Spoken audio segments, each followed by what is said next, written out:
What's going on, everyone? Welcome to our Last of Us rewatch, recap, reaction podcast. As always, I am Phil with Joe. Hey guys. So, in this episode, we're talking about Last of Us Season 2, Episode 3, which I believe is called The Path. Path. Is the path referenced in the game at all? I don't think so. I will say, like, upfront, that like 90% of this episode is new to me. Like, it's not in the game. That's good. That must be a good feeling. All new content is fun. Yeah, it's interesting to see like the differences, and I'll kind of point them out as we do the recap. Great. Let's dive right in. I was watching this on HBO live, and no credits, no previously on. It's just like boom, wall, Oh, dead, fire. Just a bunch of cooked cordyceps, uh, which was striking. It was like I was just watching, you know, I don't know, The Big Bang Theory. No, it was, different tone. yeah, major tonal shifts. Never switched quickly from TBS to HBO on a Sunday night. Yeah, so it was jarring, and as it should be. Like, what happened was terrible, and this was a nice reminder. It's hard to imagine none of that being in the game, but like you said, like they weren't attacked that way, and it's got to be completely insane because so much of this episode is about the town both grieving the loss of Joel, but also it's huge that there are other people that died too. Yeah, and like that's an interesting I guess event in the show versus in the game, because there's a reason for them not sending a group of people out to avenge Joel, basically. Is there a spoilery reason, or is it something you can share with us? Well, so the reason in the game is more so that they can't or won't spare the people, but there's no like event that happens in the game where it's like we were just attacked, we can't spare the people. Here in the game it's more like Ellie, sorry, we can't do anything. Yeah, it's so sad. Get used to it. That's a little rough. But they're really focused on something else, like corn. What's with the corn guy? We'll get there. We'll get there. We'll get there. Sorry. So the bodies of the wall are all cooked, uh, and then we join Tommy, who goes to Joel's body. He finds his watch and focuses on it, um, and says, "Give Sarah my love," which is great. Um, 'Cause you get all the emotions. You're thinking about the whole journey that he and Joel went through and everything. Yeah, it's a kind of a reminder that like at the beginning of the series, it starts out with Joel, Tommy, and Sarah, and now like Tommy is last man standing. This man standing. um, yeah, it's great because the show is so focused on Joel and Ellie for so long that you forget how important Tommy was, or how important Tommy is to these people, and presumably going forward. I don't know. I don't know, but you do. Um, but then he cleans him. He cleans Joel. We don't see the whole thing. Can you imagine? It was like 10 minutes of him just like It's like a full hour episode, just like working up a lather. um, it was nice though. It was a nice moment, and Gabriel Luna is terrific. I love Tommy now. Like, now that yeah, Joel's gone, Tommy's my number one. he's the best. He's the best Miller. Yeah, he's the top Miller. What is Ellie's last name? I honestly don't know. I was thinking about that earlier because it's not Miller, obviously, because they're not related. But I honestly don't know if they ever mention it in the game. I'm gonna do a quick search, please. talk amongst yourselves. Ellie's last name in The Last of Us is Williams. I mean, that Pointing. could be right. I don't know. How run of the miller. Um, is it bad that we don't get to see Tommy's reaction to Joel being dead? It's like a stolen moment, or do we get enough of that, like instant reaction? And this is better. Like, I don't are we know. jumping the mourning process here? Well, so in the game, like Tommy is there, like he's present when Joel gets killed, and he's unlike Dina does not get knocked out. I mean, he gets roughed up, but he doesn't get knocked out. So he's witnessed the entire thing. So it's a different reaction, like because he's gone through so much. He went up against that bloater and won. I mean, like I'm presumably like some of his friends are dead now, Absolutely. and his But brother now. he must be going on such an emotional roller coaster, and to be like happy that he survived and happy that the town was able to rally and come together, but then to see his brother's body be dragged in is going from like one extreme to the next. And it would have been interesting to see that. I'm not saying that this show made the wrong choice, but I questioned it. I was like, oh, what? Like they've jumped. Like why are we missing that? And are we missing anything? Or would it just be something we've seen 100 times? And Yeah. Well, I mean, like I don't know that you could like have a better reaction than what Bella Ramsey does at the end of the last episode. Like, oh, because sure. like I feel like anything else would be you would compare it to like that performance. You know what I mean? You're absolutely right. Like we get the instant reaction, and his would have probably been the same. It's just screaming. Speaking of screaming, we then cut to the hospital. It's chaos because they recently were attacked by a bunch of dead things. But Ellie wakes up and screams.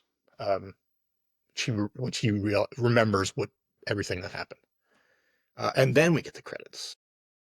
And the credits, of course, Yeah. what was different about the credits? So yeah, I was looking for it also because it does the credits are like the cordyceps like growing and whatever like forming shapes or whatever. In everything prior to this episode, at the very last thing that you see is like two like cordyceps growing side by side. Yeah. But this time there was just the one. So sad. And like you said, you were looking for it. I also was looking for it. Like, I think everybody that watches the show and is invested in the thing, the whole thing, uh, was looking for it. We were all in that moment. Leonardo Yeah, DiCaprio just like meme. leaning forward, just like Yeah, pointing there at it the is. screen. Just one. Yeah. So, but true, true to it. They did it.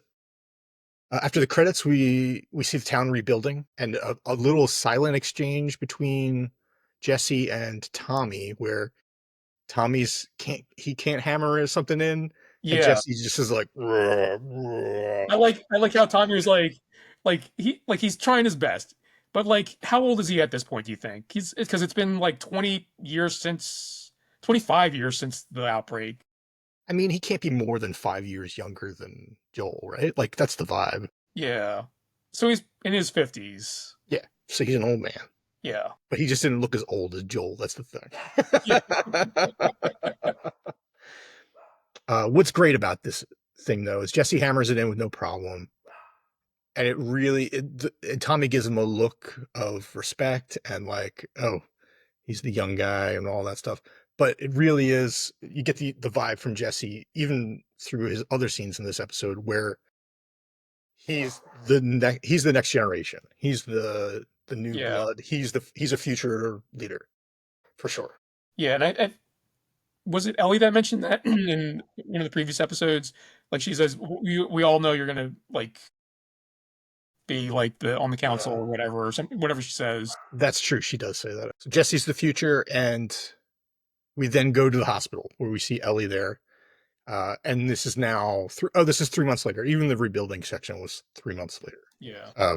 Wasn't immediately after the death. So she's up and she is going through the tests so she can get out of the hospital. And the tests are physically that she's okay, and she then has to talk to Gail, the therapist, or psychoanalyst.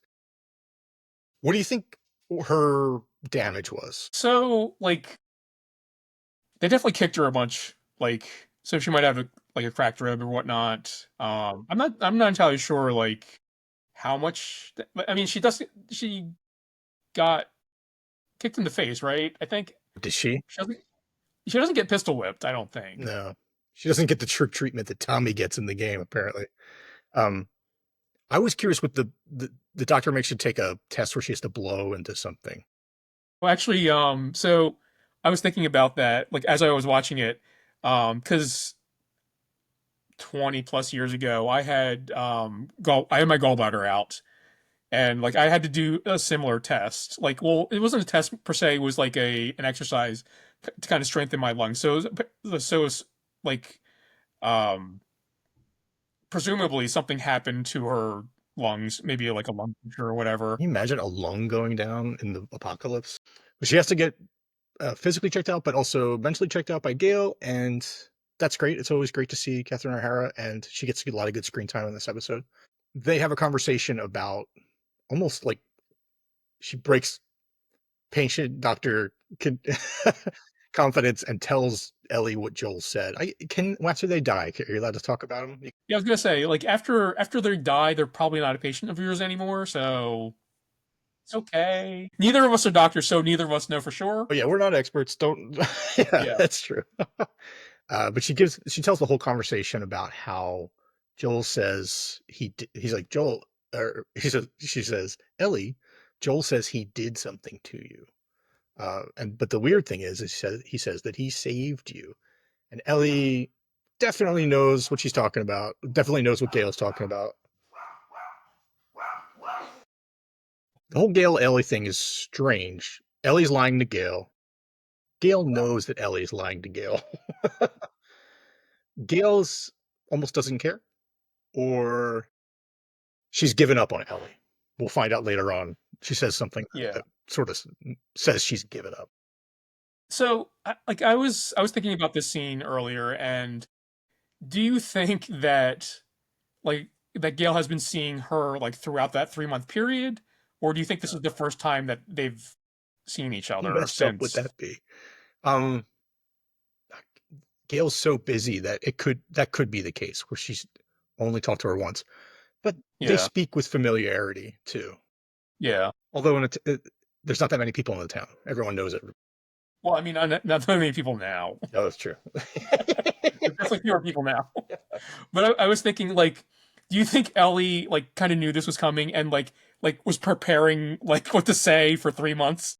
No, because she does a terrible job at first. The best part of the scene, though, is when she gets to clear her to go out, and she walks down the hallway, and her face drops, like like the mask comes off, so to speak. Yeah, It's great.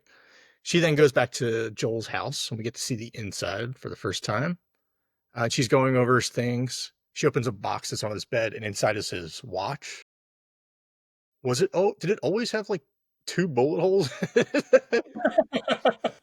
it was definitely was definitely cracked. cracked. All right. Yeah, So she looks at it for a minute and then pushes it aside and finds his hand cannon. I don't know what kind of gun it is, but it's bigger than Ellie. And she takes that and she puts that in her pocket or back.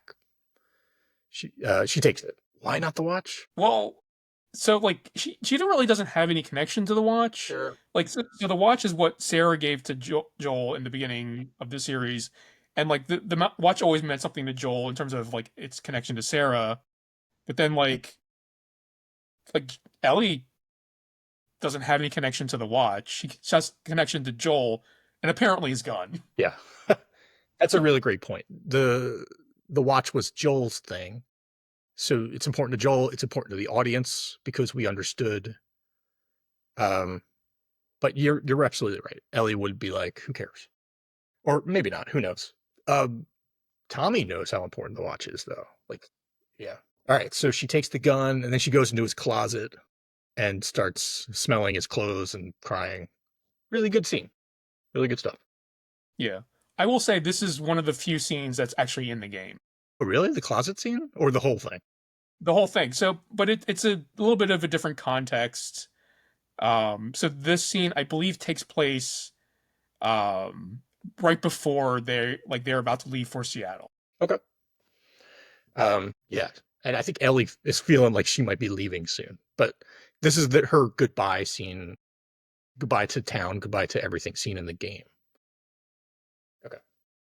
All right. So Dina calls. We hear Dina, and Ellie composes herself and goes downstairs. And Dina brought cookies. I mean, does she know how this apocalypse started? I mean, oh, she's 19, right? I think they mentioned Yes. that Yeah. at some point. So, like, she was born after Outbreak, and like, well, like, would it be 6 years after Outbreak now? Because it's like 25 Sure. years Yeah. out. You think I people? mean, I don't know how the education system is in Jackson. If they teach about it, Outbreak Day or when they do that, They but have to. It's ridiculous. Like, would you eat cookies in this world? Like, are you done? Are you like straight, like no carb diet? cookies are delicious. Yeah. Unless they're only raisin cookies, then that's bullshit. I can't tell you how many times I've picked up an oatmeal raisin cookie thinking it's a chocolate chip cookie and being Oh, so disappointed. that's true terror. I think there's a horror movie dedicated to that. If there isn't, there should be. Well, they don't say what kind of cookies these are, but they are peace offering cookies. Yes. Dina says that Ellie's gonna be mad at her, and Ellie's like, "Why?" And Dina says that she knows more about that day that she's letting on. Ellie is mad at her, but decides to hear her out, and they have a cool exchange where Ellie eats the cookie to acknowledge that Dina is forgiven. Except for cookie. Yeah. It's a peace cookie. So it's great. And Dina reveals some great stuff. She's been sitting on for 3 months. She's been sitting on some serious intel. And like I was trying to think like, would I be able to remember names, locations, and draw like the wolf patch from 3 months ago, from like one of the worst days of my life, like without having taken notes at some point. I mean, so she's 19, so she's probably got a much better memory than either of us do right now. That's true. I forget what it's like to have a 19-year-old memory. Like but I also question like how much did she, because she gets knocked out like relatively early in that scene. And how much information did she get before she got knocked out, and like how quickly was she knocked out anyway? Like, Well, all that stuff happens real early. The introductions, like yeah, she gets to the names right away. That's the other thing. She gets knocked out. So what, like, wouldn't that make her memory foggy? They're careful to show her like she's in Detective Joel mode. She spots that patch. She's like, yeah. remembered, I guess burned. like because she does mention sometime later on in this episode that she heard about the wolves from Eugene. That's So true. like maybe that is like it's not the first time she's ever hearing about the wolves or the WLF. Right. It's not like So she's like, it's oh, not a mysterious patch. It's like she's yeah, making a connection. That's absolutely true. It's got to be. It's got to be. And she draws the patch, the WLF patch, and Ellie says that's stupid. But it stands for the Washington Liberation Front, which is great. I think if we were given 10 guesses, I would have got it. I mean, 10 guesses, maybe. Well, I knew they were from Seattle, and I know that Seattle's in Washington. Although I don't know, we were talking in the rewatch about how I'm not even 100% where Detroit is in Michigan. And there's a point later on where Gail says she was a Detroit Tigers fan. And I was like, uh-oh, she's from Detroit. Anyway, uh, Ellie's now she's fired up. She wants to go get him, but they have to. Dina talks some common sense into her and says they got to talk to Tommy. So they go. Tommy is, of course, where he always is with the cows, just tending the cows. And they gloss over everything. Like it's we are joining them as they've finished explaining everything to Tommy, which is great. Lots of stuff to pack in this episode, so it's okay to gloss over stuff like that. Um, they tell him about the WLF, and he says they should take this information to the town and let the town decide what the town's going to do. And Ellie says that's not what Joel would do. Yeah, she says if it were you or I, like Joel would be halfway to Seattle already. Yeah, and it's cool because Like that. Tommy says if we were kidnapped, he would come for us, but if we were dead, it would break him. He says losing. He said he's seen it happen. Losing someone breaks Joel. Like he doesn't know how to process it. It goes with that whole insecurity and failure that we saw Joel struggle with. And then he also says, I loved this. He says, don't lecture me about Joel. It goes back to like, again, it's like, oh, right. Tommy's part of this. Like Tommy has been part of it. And as close as Joel and Ellie are, where Tommy he knows Joel. So uh, Ellie agrees that they should take it to the town. And they have a real moment. I really wanted him to say something to her along the lines of, we are family. Like you and I are family. Like he embraces her and comforts her. Yeah. But I really I don't know why I wanted those words at that point. Like maybe I'm just looking for a Joel replacement already. But I wanted him to identify himself to her as family. But Yeah. it's probably unspoken. They already feel that way about each other, so it's not a big deal. Yeah. It's interesting that this scene in the game is slightly different because Tommy was there. He he I believe he wants to go after Abby and the wolves, but he wants to like I think he wants to take it to the like take talk to Maria first. Like he says, give me a couple of days uh to smooth things over or work things out. So he's willing to go in the game, whereas in the show he's not. Well, But like he's supportive. He's like, she says, will you back me? And he says, I'll back you. You don't yeah. think he does? Well, I like and that's an interesting thing we'll get to later on in the council scene. Um but he's willing to go like not immediately within a couple days. I think he's stalling. Um well, um I guess I will mention this now because the events of the game happen differently than the events of the show in terms of like going to Seattle. And I don't know if this will be the case. It doesn't seem like it's going to be the case in the show, but Tommy says, "Give me a couple of days to talk to Maria," and then goes to Seattle. Like he leaves without Ellie because like he's protecting Ellie at that point. Yeah. He's like I'll do this. Like you don't have to do this. Classic Like I'll Tommy. go. Classic Miller boy. He's a That's crazy because so in the game he has a wife, but he doesn't have a kid. Correct. Yeah. Um, yeah, I can, it's good that he didn't do it in the show yet. Yeah. So like, and then like the whole like the reason not I guess not the reason per se, but like um Ellie and Dina leaving. Uh, before they leave, they actually have a meeting with Maria. Maria is like, "Hey, Tommy left to Seattle. Go find my husband and bring him back." Yeah, right. Like So that, that's why they leave in the game. oh wow, that's funny. All right. Well, they have extra motivation in the game. That's great. It's always good to have multiple things dragging you across the country. Um, we cut to the Whistlers. I don't know if that's their Yes. name, but I have a variety of names to choose from if you want. So they're not called the Whistlers. They have not actually mentioned their name in the show yet. Okay. But we will learn more about them later on. I'm curious what your names are though. All right. The Whistlers was one. Mutton chop scars was the other. Yeah, Do they have those scars in the they game? do. Yeah. It's very interesting and kind of sad to see on a child, but so it was. Um, which is what they say to each other. Uh, my favorite name though is the side eyes because the image on their back is an eye that's sideways. The side eyes. They are a religious group. They have a former prophet that is dead, but they still follow the teachings of.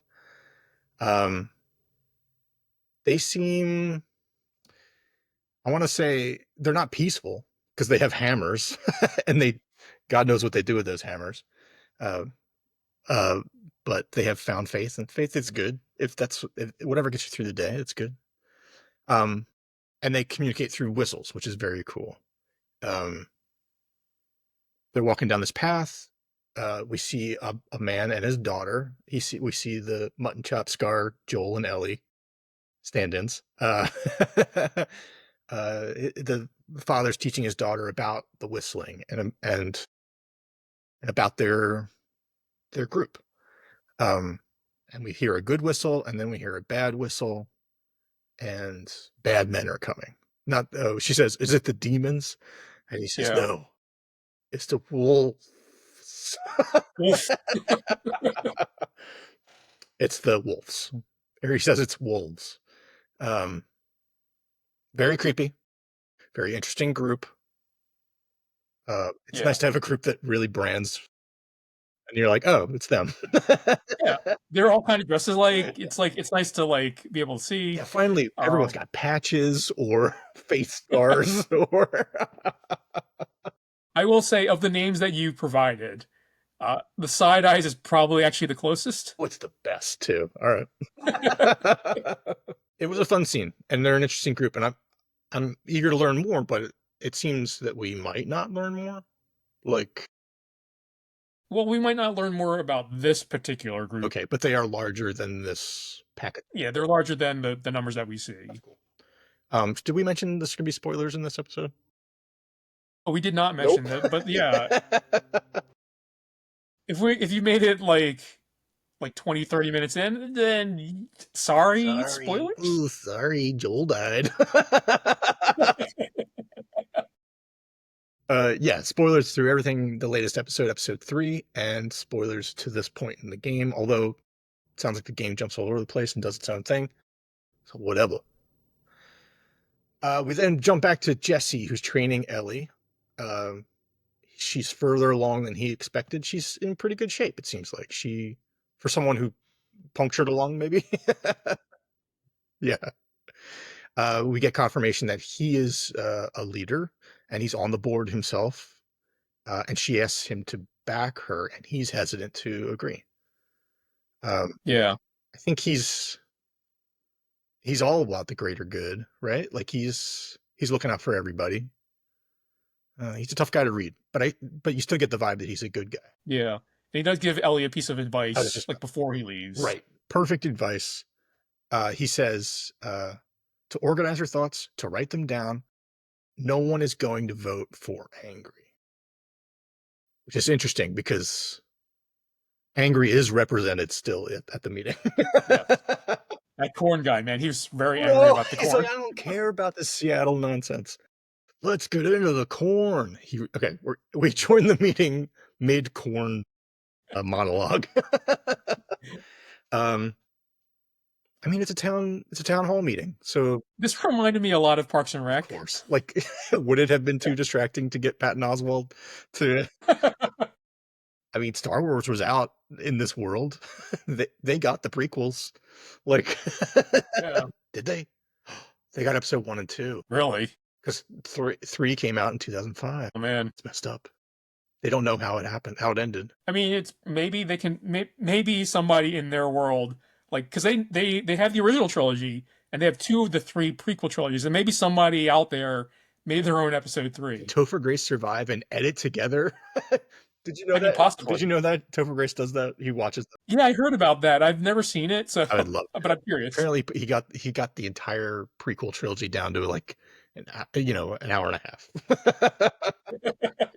It zips. It really cooks. Yeah, so if this was Patton Oswalt, that would have been amazing. I would have been down for that. So after that, we hear from a few people. We hear from Rachel.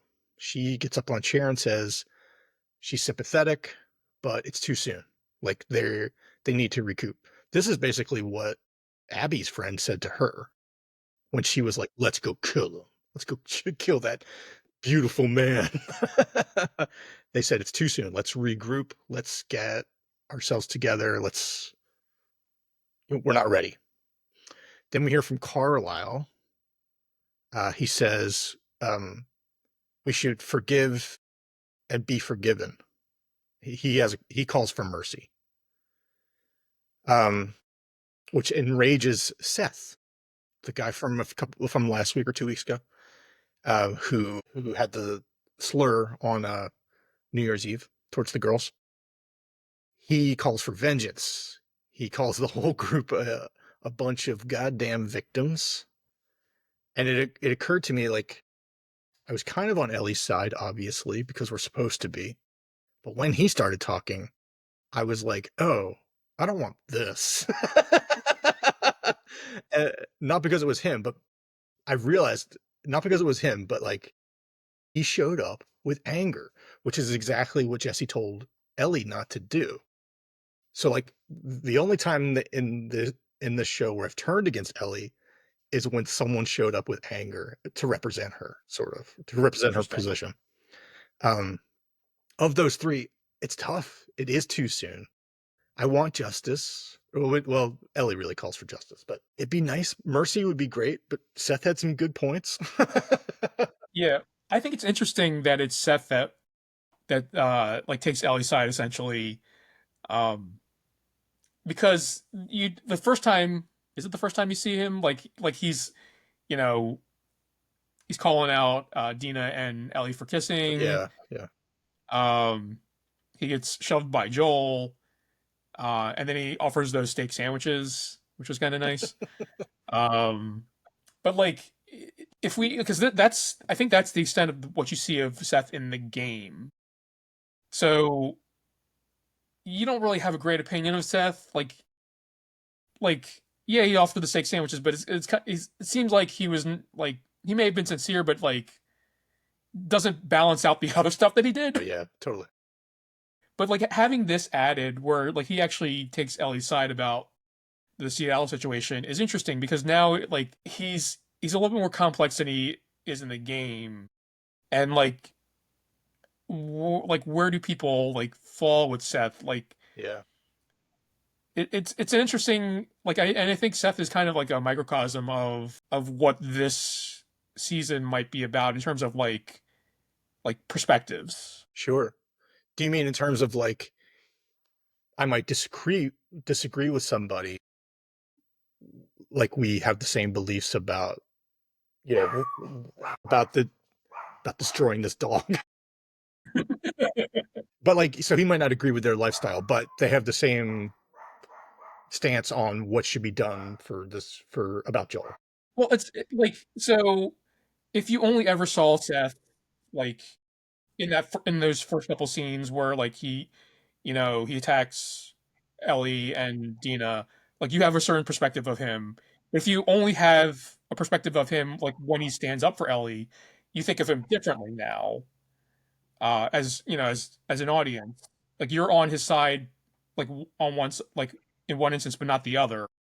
But like when you put them together now, like he's a much more complex character, even though he only has like 3 or 4 scenes. Yeah, that's interesting for sure. Um, Although I don't like him now. Like, I mean, I didn't like his first scene. I didn't like him then either. yeah, When he apologized and seemed sincere, I was like, all right, well, he did the right thing, and he seemed like he meant it. But I didn't love him. But in this scene, he's so angry. He's so, I don't know. It's tough because he's saying part what our main character wants to say, but he's just such a jackass. I don't know. Ellie then gives her speech. She reads a written speech, which is great. Really wonderful performance from Belle Ramsey. She talks about justice, not vengeance, and like this isn't for her. It's for or for, for yeah, it's us, for us. Um, and then they have the vote, yeah, and and it's not close. it's not even close. It's close. It's close for the first three votes. uh, After that, off the yeah, rails. it's run away. Who do you think was backing her? There were three people. It was 8-3. 8 said no, 3 said yes. Any ideas who the 3 were? So I mean, I think if we think about them as characters, like we only know three of them really. We That's know true. Maria, Yeah, we know Tommy, and we know Jesse. that's true. So like I think it's easy to say like, oh, it's those three. But like, is it those three? No Like, way. is Maria on Ellie's side? Yeah. Maria actually might be. I don't know why. Like girl power. Like she believes people should be able to do. I don't know. Well, so like I think because in this first season we find out that Maria was a lawyer. Is that correct? Oh, that does sound familiar. Yeah. So like this almost seems like Ellie's trying to appeal to that side of Maria. Like Ellie's trying to make a case to go to Seattle. And she's not saying what she wants to say, which is like I want to kill them. Like that's all I want to do. But she's saying it's for us. Like she's making a different argument, trying to convince like the jury, which is the Yeah. town or the council, like Do you think she's to back she's her. not sincere in what she's saying? I don't think she believes what she's saying. Really? I think she thinks that this is the most convincing argument. Like she's not like I don't think she believes that she's doing it for the town. Yeah. She's doing it for her. Yeah. Yeah. That's a heartbreaker though. Like you almost wish she could convince herself towards it being the greater good, but you're right. Yeah. And I think if she did convince herself, like I think the vote might have gone differently. So what did we think about Tommy and Jesse? Do we think they voted for Ellie? Tommy and Jesse. Jesse, no way. Tommy, no. Based on what you said about him in the game, he now wants to protect Ellie too. And it's not the right time. Yeah. So three people that we don't know wanted vengeance. Good for them. T-ball. You ever play T-ball, Phil? I've never played Me T-ball. neither. Did you do traditional little league? I didn't do any kind of No. Okay. baseball adjacent sports. I never did T-ball. Did you do T-ball? I didn't do T-ball, but I did regular baseball. I was terrible at it. I always used to, like in practice, I would hit the ball, I would nail it, like bam, and it would go so far. And then when it came to the game, I never touched it. And then it wasn't until 20 years later where I was like, oh, the coach was probably tossing me easy once. A little something to build my confidence. Didn't work. T-ball is thriving in Jackson. Yeah. They're terrible though. Number 9, especially, can't even run to the first base.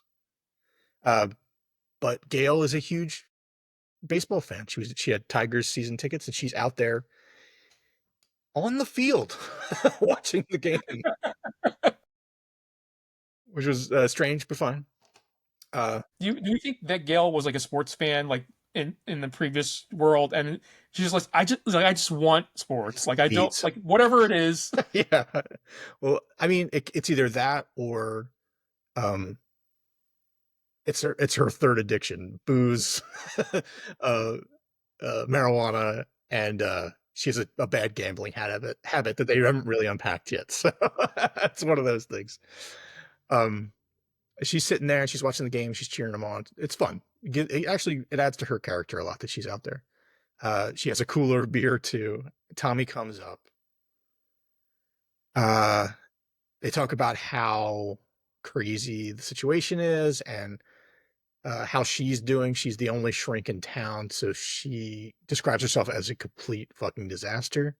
I can't imagine like being the only person that everyone dumps onto, Yeah. and you have no one to dump onto yourself. And she's like, "Oh, I'm an alcoholic and I have a bad weed habit." Um, I feel badly for her. Yeah. Like do you think that Eugene was her like outlet Sure. in some Yeah. way? I mean, certainly in some regard, sure. So before that, she wasn't an alcoholic. She- I mean, I don't know, but I can't wait to see that episode, like the flashback episode with Eugene and perfect Gail. Like it's just she's basically the ray of sunshine that Dina was in episode 1.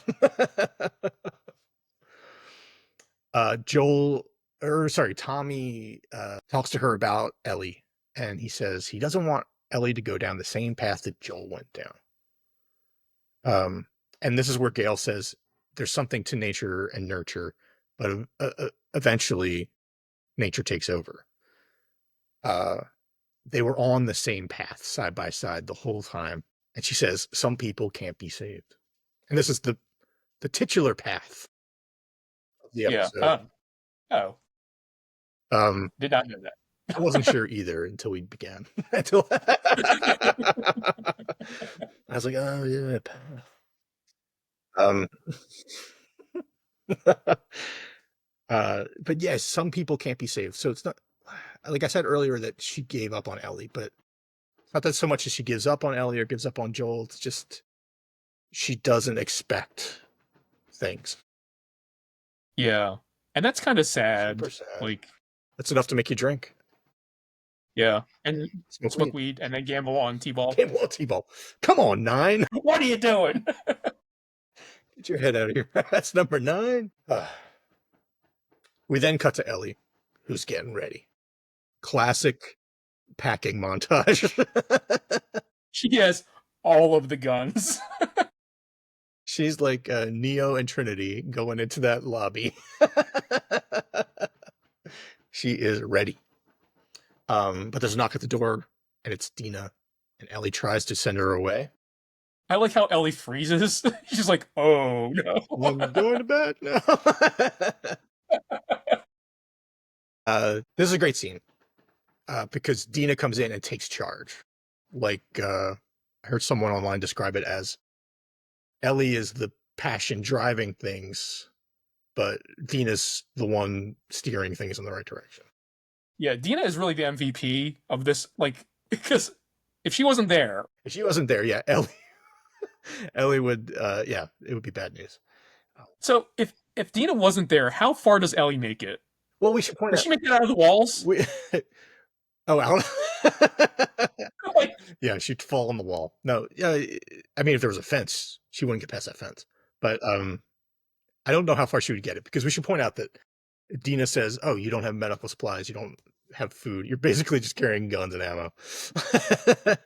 But the great thing is Dina has a plan. She's like, wear all the clothes you're going to wear. You know, make sure you got to get boots. I love your sneakers, but you got to get boots. So all the stuff like this, and like she even has supplies lined up with other people. Like Dina's ready. Dina is the calm to Ellie's storm that's going to help focus the energy. She has Joel's gun, and Dina says, "Oh, that's Joel's gun." She says, "Is that Joel's gun?"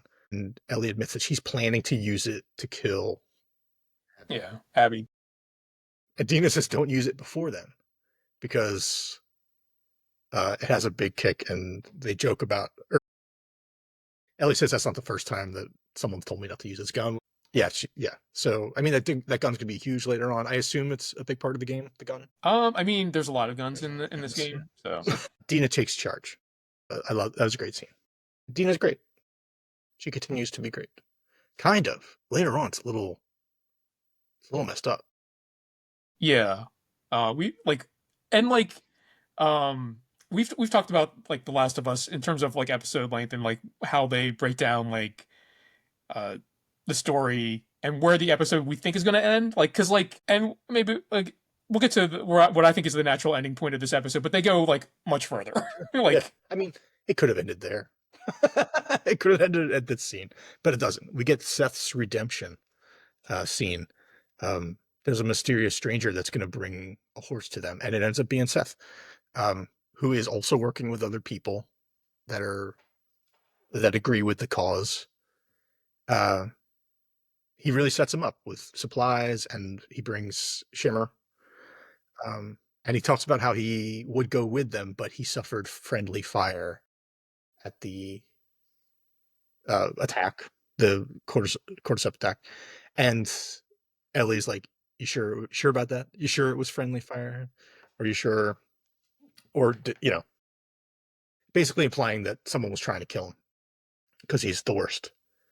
I'd be okay if this is the last we see of Seth. All right. Then it goes to the grave. They're headed out of town and they stop to see Joel. She leaves coffee beans with him because he loved coffee. Yeah. And she did not like coffee at all.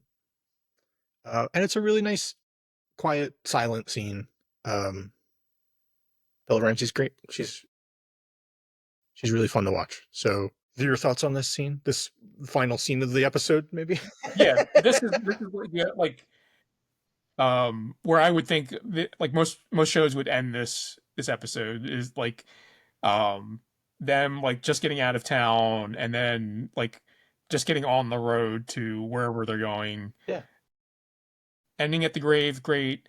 But the episode continues on for another like 15 minutes, I We think. get a sweet travel montage where we get to see the beautiful northwest of the country, and it's beautiful. The mountains, the woods, it's great. There are tons of great shots. And then we get the alphabet game. They're playing classic road trip car games. Uh, get to a letter and name your favorite band. I mean, naming the best band at that letter. They didn't. Oh, they must have. They got to A, but we didn't get to hear it. We didn't get to hear them Uh, both agree that it was aha. We hear F. Ellie says Fleetwood Mac, and Dina says you're wrong. It's Frank Zappa. I have two problems with this. um, I'm a Fleetwood Mac fan, so I would put them over Frank Zappa. Also, Zappa goes in Z. Zappa, comma Frank. Is the band called Frank may- Zappa? maybe Dina doesn't think uh it's Frank Space Zappa. Maybe it's Frank Zappa. Right. She's these stupid millennial future millennials. I don't even know what age, whatever she would fall. Oh, they're the worst. They don't even understand how Frank Zappa works. All right. Um, and then they have a conversation. She asks about the first person you killed. Ellie says no. I'll tell you about the second person I killed, who was Oh, it's the guy in Kansas it was City. the guy that attacked them in the laundromat, but she didn't really kill him. Yeah, I was gonna say, like, Come on, Ellie. did he? Come on. Did she kill Shot him? him in the butt, and he said the fight's over. And then Joe made Yeah. you leave. Joel made you leave when he killed him. And then Dina's like, it's gonna rain, and it sure enough, it's pouring. They're in this little tent, and the horse just drenched. Just gotta stand it. Like what? I mean, I guess this was typical for even for cowboys. Like the horses would just get soaked. But Yeah, I'm curious. Like, I don't know if horses like the rain. Maybe they like because it's like a shower for them. oh yeah, he's like, oh, so dusty. Thank God the storm's coming. It can't be nice. Oh, it would be great though if they were like, it's the two of them are in their tent and Shimmer's just dancing around them like it's singing in the rain. It's twirling around the trees like they're lampposts. Um, that would be something. All right, so inside the tent, Dina is not the best. Or is she the best? They have a conversation about. Well, Dina brings up a conversation about their kiss on New Year's Eve, Mm-hmm. and she's like, "What would you rate it out of 10?" Mm-hmm. She knows Ellie likes her, right? Like she's not an idiot. Yeah, and like, so Dina was making the moves on New Year's Eve. Like even that day, like she was like, "Who are you gonna go to the dance with? Why don't you go with me as friends? It'll be fun." um, Ellie gives her a hard 6 out of 10. Rough. I mean, I just watched the kiss and I know it was higher than that. Seth would have rated it lower though. Yeah. Are we pulling everyone's numbers together? Getting average. So yeah, Ellie, we find out that Dina has gone back to Jesse, although it can't be serious. And then right before she goes, like Ellie's like, whatever, you were so high that night, it doesn't mean anything. Um, and then right before they go to sleep, Dina says, I wasn't that high. It's just like, why are you messing with her? Yeah. So I will say that this scene does happen in the game. It doesn't happen in this context. Really? Well, they're Yeah. not in a tent with a horse slowly dying outside. Slowly drowning from the rain now. Um, so this scene actually happens much earlier in the timeline of events. Um, it happens so Dina and Ellie find Eugene's grow house. Right. Um, they are stuck there because of the storm outside, and that's where they have this conversation. That makes sense. So it's a little bit of a different context. Um, I don't know if uh, Dina and Jesse are together again at that point Really? because because the scene of the dance, Jesse says that they've already been broken up. So like this scene would have taken place a day after that. So they're not back together again. At least I don't think. So like this scene is a completely different context, even though it happens similarly to what happens in the game. Okay. Interesting. It's still super frustrating. Like, part of me is just like she's teasing her almost, Yeah, for sure. which is terrible, but also kind of cool. Like, it's that kind of like high school drama that's like the best. So, the best and the worst at the same time. Good for you, Dina. You did it. um, the next day they continue on and they find the side eyes. One of them's dead on the road. Ellie's taking a closer look. Dina follows her nose. Sniffs out something worse, and she throws up. And Ellie investigates, and we see that whole group we saw earlier in the episode gone, dead. We see the little redhead girl that was featured in that scene, dead. With her father, right? Yeah, yeah, all of them dead. And then what they say is, they say, did Abby and her crew do this to kids? And it was like they were convincing themselves, like they had no evidence really. um and it reminded me of something that Tommy said about Joel, uh where sometimes he would find a reason to take people out, sort of like spoilers for Memento, but even after he had solved the crime he wanted to solve, he was finding reasons to take out bad people. They convinced them. I feel like they convinced themselves that like these are bad people, and here's more evidence that they're bad people, even though it might not be true. But it is. So we know as the audience, we know it was the wolves. Right. But like Ellie and Dina have no way of knowing that it was in fact the Right. wolves. The only thing they mention is that it's not Fedra. There's evidence that it's not Fedra because of different caliber rounds and stuff. But even if it was the wolves, it doesn't mean it was Abby and Owen and yeah. Um, but whatever. They arrive. They're 9 miles now. Number nine, Oh, like like T-ball? T-ball. Oh my god, no, I'm seeing nines everywhere. They are 9 miles from Seattle, and they can see it in the distance. Um, and they reference Curtis and Viper. They say it's quiet, almost too quiet. And Dina says Curtis or Viper, and Ellie says both in 4 movies, something like that. Both in all 4 movies. And then they get even closer, and I mean, it looks kind of cool. It looks like it looks peaceful. Seattle does. It's like, I mean, it's obviously bombed because there's still tall buildings, but there's chips in them, and it's, there's overgrowth and stuff, but it looks cool. Um, what is it? What's the other line? There must not be that many wolves. And Ellie says, when she hit us with it, I think it's something like there's going to be a lot less, like less them or a lot fewer of them, yeah, something like that. there's about to be a whole lot less. Dina says, was that Curtis or Viper? She says, that was me. Just trying to say Just something now. badass. Then we cut to Manny, who's in the space. Is it called the Space Needle? What do they call it there? Um, I think it is the Space Needle. Seattle. I've been to Seattle 3 times in my You've been life. in this structure, right? Oh no, I have never been in this in the You Space said Needle. that like somebody that has tried to get go there, but it So hasn't worked out.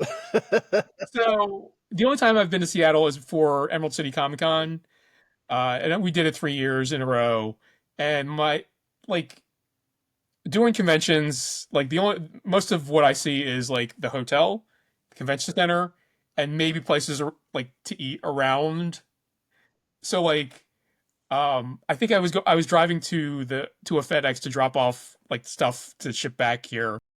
And I was driving down this one road. I was like, "Oh wait, There it that's is. a Space Needle." What if there was a That's the only time I saw it. what if there was a FedEx at the top? I mean, maybe, but I have to lug all Yeah. those boxes up to the top. Where's the freight elevator to the Space Needle? It is called the Space Needle. I had to look it up. So he's up there and he's looking through a window. Window watch continues. Kind of a window. It's broken and the Yeah, structure I have structure questions about the Space Needle. But he's looking out. He's basically on watch for a certain section. Like he gets radioed and they say, "Can you tell us if it's all clear at checkpoint 6 and 7?" And he says to himself, you told me to watch 3 and 5. Why are you asking about 6 and 7?" So Manny's part of Wolf, but Manny's the impression is given that Manny is over it. Manny's not into it. Do you know what I mean? Or maybe he just doesn't like heights. Maybe, he's like, "Can I do anything else?" They're like, "No, go to the top." Um, so he's on lookout, and he says it's clear. And then we see that sector, and we see the power of Wolf. yeah. There's a lot more people than Dino would have guessed because she thinks it like she mentions earlier in the episode that she learned about the wolves from Eugene, and because they haven't heard much about them, they're probably a smaller group than but they are not. They're not. They're huge. They got tanks. They got armor. They got weapons. They have patches. They found a patch making place and they put it to use. Yeah. Um, how like so? A couple questions. Um, how did Manny get up to the top of the Space Needle? Do they don't have electricity, right? I they I don't know if they have electricity, but like, could you imagine having to walk up all those Bro. stairs? That's why he's got to stay up there. He's like, I'm not coming back down. I'm not coming back down there to go back up again. All right. So they had said when they first saw Jackson, they're like, they have power. So they were shocked by that, which implies that at their base camp, it's it's a rinky dinky organization. And that wasn't like that was a long time ago. I don't know. It's weird. So let's say the Space Needle doesn't have power. Seriously, you go up the stairs and you're like, I'll see you next week. Like, I'm not coming down. And they're like, but Manny, there's no bathroom up there. And he's like, there's an edge. I'll just Just piss go over off the the side. edge. Take it all, Seattle. it's it's always raining in Seattle, right? These guys are clear, but it's raining. It's not rain, Forecast calls for sprinkles. but only beneath the Space Yeah, Needle. right. From that height, could water do damage? No, rain doesn't do damage. It's fine. And that's the end of the episode. No peeing, but tons of wolf members. What do you think of this episode overall? It's because most of it was new. It's interesting to see how the episode fills in the gaps of what the game shows, and how certain scenes are like kind of out of order in my perspective. Because like the scene with Dina and Ellie happens much earlier in the game versus in the show, so it has now a different Sure. context. They're not being The fact repurposed that or anything.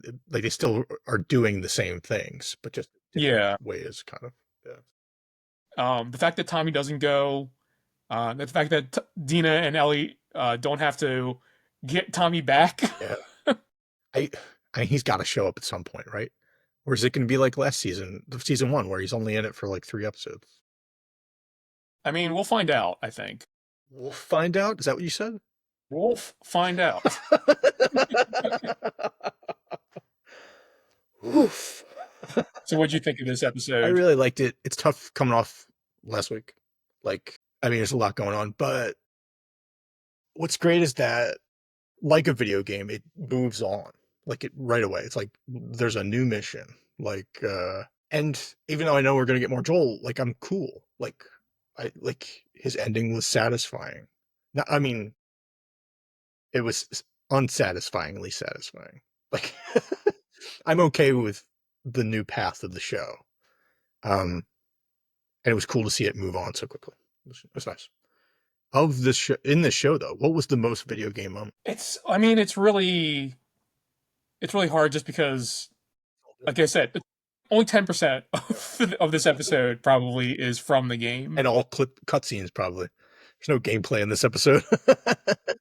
Actually, I mean, the walk through the house is directly from the game, and you do control that section. You, uh, Can you run through it like bumping into walls and I stuff? don't think you can because there's a certain mechanic in games now where like they will like even though you can run like the game has a running mechanic, they will lock you down where you cannot run. So I think that's probably one of the I think sections. I remember that I, in Uncharted 4 where you're in their house and you're supposed to like look at all these pictures and yeah, stuff and they don't let you run around like a maniac. I will say though that that scene actually has a different context as well because um that is right before they leave for Seattle. Oh. Oh. Okay. Okay. Right. Yeah. Okay. You mentioned that earlier. Yeah. So yeah, I think what happens in the game is that um Ellie's like, I just need to grab a few things. Oh, so she knows So they Dina's go, waiting for her. yeah. She's like, real quick, I gotta go upstairs and smell his shirts. Just wear one. Just bring one with you. Like she goes upstairs, she like the scene with the box and on the bed and like the watch and the gun, all that stuff happens. Um and that's where Maria confronts both Ellie and Dina. Oh, they And really compressed it. That's good. yeah, and then that's where uh Maria says, "Hey, get my dumbass husband back." All right. In this episode, how would you want to die? There's not a lot of options, believe it or not. Yeah. There's um uh be attacked on the road by wolves and dumped into the forest, or hit on the head with a hammer by a little girl in a religious school. I mean, I'm like 100% going with wolves in this Yeah, I situation feel like because you know what? The little girl is not that strong. It's gonna take a few hits. right, and she doesn't know what she's doing. It's her first time. She's you're like, that's not even my head. Like hit hit me where it's gonna do permanent, lasting death. Ah, she's the worst. That little girl is the worst. Shall we look to the future? Oh, I didn't properly do window watch. But the only window I remember seeing is the one in Seattle.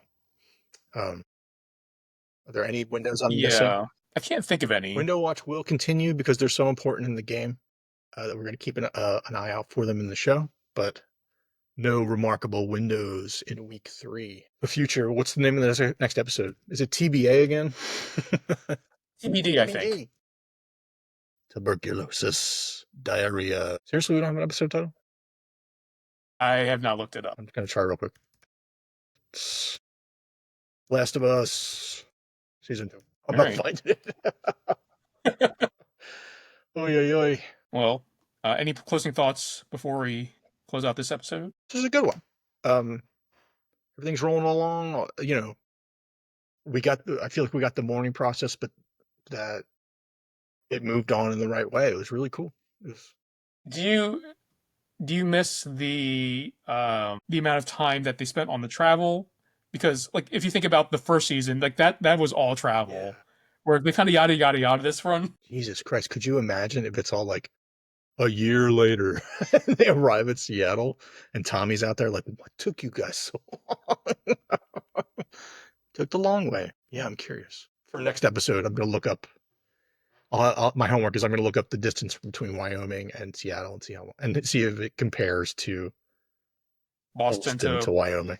It can't. It yeah. can't be close. All right, guys. So what were your thoughts on this episode? Feel free to leave us a comment. Um, and be sure to join us next time where we will discuss episode 4 of The Last of Us. And be sure to like and subscribe. See you next time.